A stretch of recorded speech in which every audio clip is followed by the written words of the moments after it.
Welcome to Rewatch and Rank. On this channel, we rewatch older TV shows, provide a summary and opinion on the episode before ranking each episode against each other, and today's episode is Deathnote Live Action Episode 11.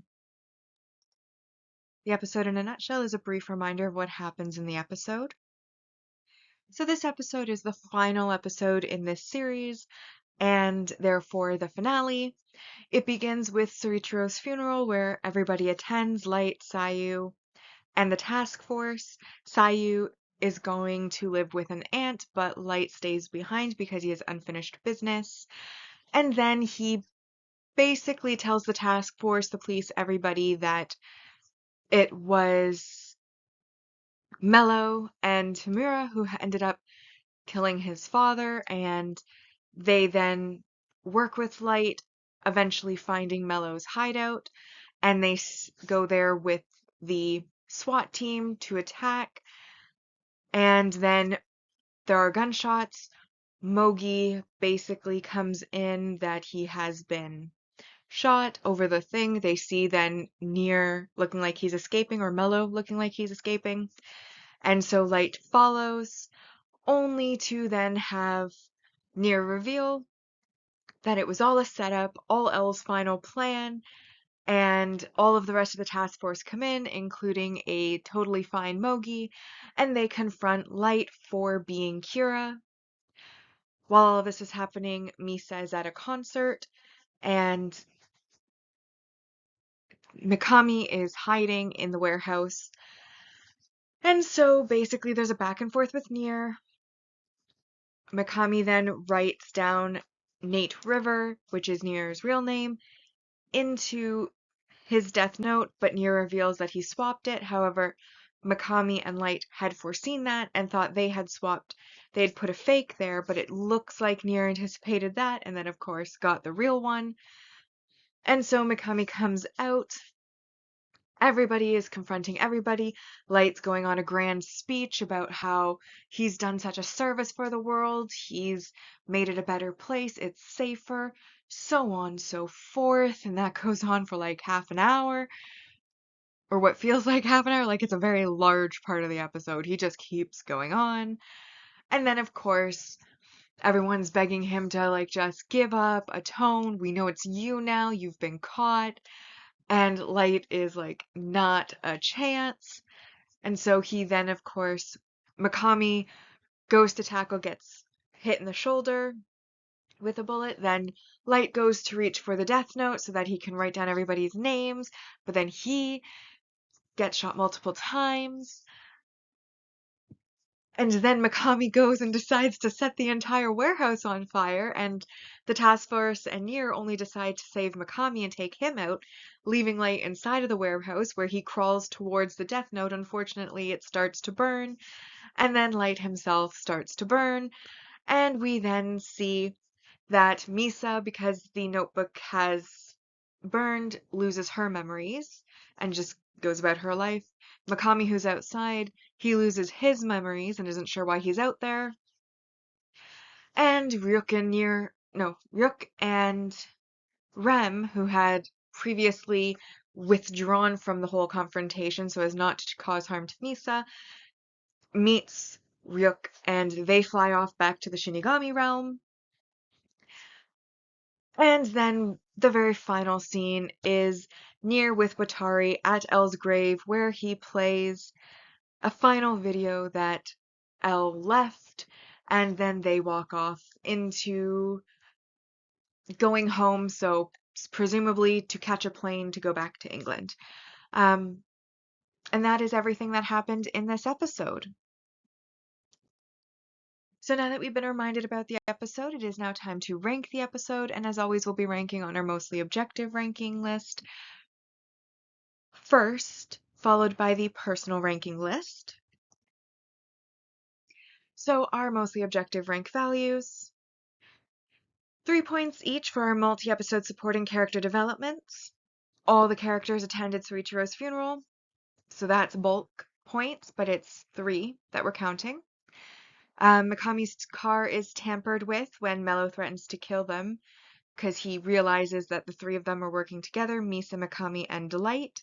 And so he threatens them and tampers with Mikami's car. Mikami's also then shot, sets the warehouse on fire, destroying both of the Death Notes, and then loses his memory. I decided to make that a bulk 3 points as well. That puts us at 9 already. Then we have our multi-episode main character developments, which are all worth 4 points. And that is Misa almost getting run over again when Mello threatens them that he's going to kill them all. Light is almost crushed by falling materials when he follows a Mello doll to the back of this truck before it moves.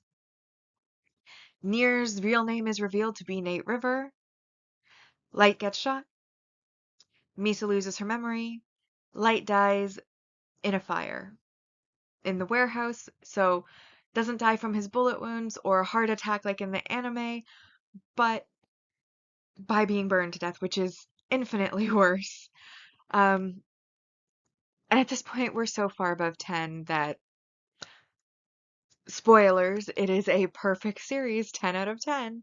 But then we also have the impactful, memorable moment line, etc., which, of course, is Light's setup, which is always iconic, and of course, the final scene or scenario that happens within the series with Kira, and that is worth 3 points as well. I did put in a couple of negative messaging or behaviors that existed. Obviously, Light's lying about the circumstances surrounding his father's death is not cool. Task Force lying to Light about suspecting him, not cool.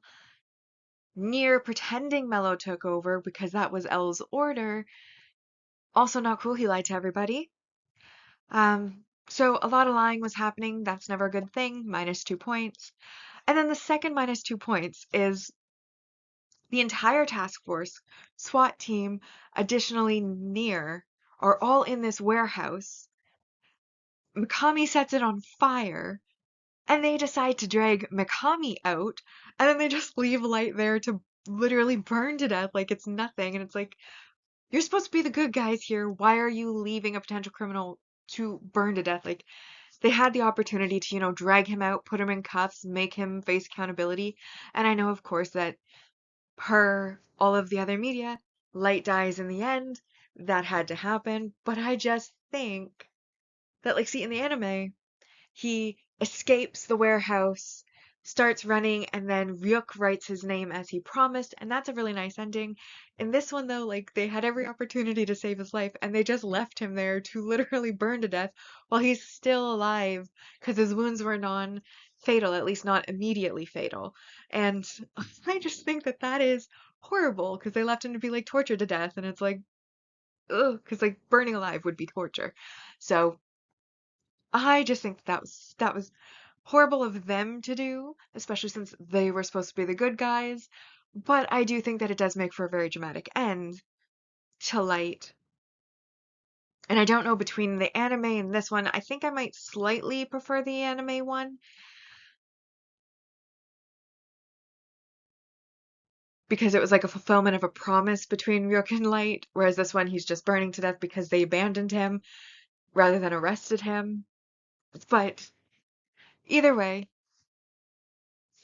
I still think leaving somebody to burn, even if they are a criminal, if you are the police, you should then be the ones to arrest him and at least try your best to get him out of the deadly situation so that he can then be held to trial, be held to account by a jury of his peers, so on and so forth. And that is what they've been fighting for, is that justice system, and yet now they have done essentially what Cura's done and decided to basically kill him without jury, without trial, without going through the actual proper process, which is what they've been fighting for the entire time. So again, negative, minus 2, still over 10. Perfect series, 10 out of 10. Bringing us to the live action ranking so far. And of course, I said it was a perfect series, and on our mostly objective ranking, when more than one episode has the same score, it just ranks in episode order. So the episodes on the mostly objective rankings final score is episode 1, episode 2, episode 3, episode 4, episode 5, 6, 7, 8, 9, 10, and then 11 because they were all 10 out of 10s. shockingly. My personal ranking for this episode, of course, it's the finale, so it always has that big impact. We had so many major events happening, and while I did find that his speech was a little bit long-winded in the warehouse, that took up like a good like two-thirds of the episode was in the warehouse, and of that at least like a third of it was his speech. He just took so long on that speech that it did kind of wane a bit for me throughout the episode, but there was still so much happening.